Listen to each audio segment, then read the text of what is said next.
Morning, TK. Hello, Pete. It's interesting when we talk about wine. Sometimes we drink with our eyes. Sometimes, and when you pour this wine into the glass, it just looks bright and vibrant and delicious. We've got a little wine here. This is the Lark Hill. This is their Dark Horse Vineyard Sangiovese. This is 2021, so super bright. I listened to a podcast last week from my good friend Shante. Hi Shante. Over a Glass podcast. Check it out, it's very good. And she was talking to Chris Carpenter from Lark Hill. And so it sort of refreshed my mind to have a look at this wine again. So, yeah, I mean, what are your thoughts? I think when you first poured it in the glass, I thought it was going to be lacking structure and power. Because of that colour? Yeah. Because as a bit of a novice like I am, it sort of looks a bit terrifying like that, but it's certainly not. It's got great structure. It's elegance, but it's got some weight to it as well. Yeah, I think that there is that classic sort of thing in Australia where the darker the wine, apparently the better it is. It's just like you pour it, and look, I'm not going to lie, it's generally middle-aged men in dark suits that sort of you pour a wine, they're like, oh, look at the colour on that, and it's like, okay, great. It doesn't mean it's great. It just means that it's a certain style, I suppose. Correct. But it doesn't also mean that this is negative because it is lighter. This is, as I said, fully bio, organic. Everything about this vineyard is fantastic, and the fruit that comes off it, to me, what I love about it is that there's a brightness to it. Yeah. And you're right, it's not heavy, but there's still structure there. It's still Sangio. You've got those sort of classic sort of red cherry characters. There's a little bit of those sort of dusty tannins, but they're really fine. They're really powdery.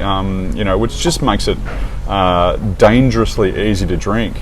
But there's still that classic sort of character there as well. It is still pretty earthy. It's a decent summertime wine, Yeah, absolutely, and that's kind of what I was thinking.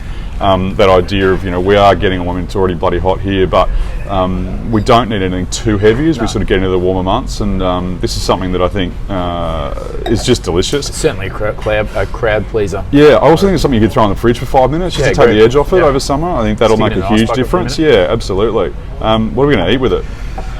But I can't help but think like a Bolongese or even a lasagna. Yeah. So I might give a Bolognaise recipe, but then know that you can take that and stick it straight into a lasagna base as well. Because I do a lasagna that's got it's made with veal shin, so you seal it off, you make the sugo separately, then you pop the veal shin on top of that, and you basically bake it. Yeah. So it's super rich. The tomato's really rich, and I think that kind of marriage between the veal shin and the richness of the tomato is going to go great with that. Yeah. And who doesn't like Bolognaise? Yeah, no, exactly right. I think it's one of those things where people sort of it's not the kind of dish you go out for, I suppose. A lot of people.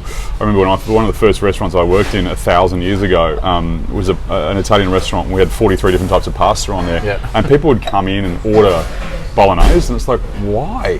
Yeah, because you can do it at home, but then you taste a really good one, and you're like, oh no, I get it, I completely get it. And so take your time, make it properly. Yeah. And then if you make a decent Bolognaise, then you've got it for lasagna. You can also put it into tacos. Yeah, if you've got kids like me. Yeah. We always try and make sure that if we're going to make something, we get 2 or 3 dinners out of it. Yeah, absolutely. So basically cooking a banquet every night for kids. For everyone. So, as I said, I think this wine is perfect for this time of the year. I mean, I love lasagna a lot. I love pasta. Let's not kid ourselves. But I think that there is that savouriness in there. It just makes me. It's a Sangiovese. It's like it just screams for something Italian at the end of the day. Do you find many people ordering things like that? Yeah, absolutely. More and more now. More and more so. Certainly in the wine store, getting a lot of people coming through and looking for Sangio.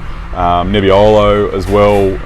The Italian varieties, plenty of Fiano and Vermentino, things in there that are just slightly more interesting than maybe the traditional sort of Francophile sort of wine varieties. So I do encourage everyone to just sort of every now and then just grab something. This is an expensive wine as well, so you can you don't have to spend $1 million to get something interesting, and that's what the fun thing is about wine, I suppose, is continually exploring. So we've got a lot of people coming in and wanting to sort of see what's new, even though this isn't new. For them it might be. So because we are so traditional generally in the way we drink. So it's great to see people coming in and drinking this kind of wine. So I'm definitely planning on drinking a bit of this over summer. So I'm ready for the lasagna whenever you are. So let's plate it up, mate. That's good. Sounds good. Cheers. Cheers, guys.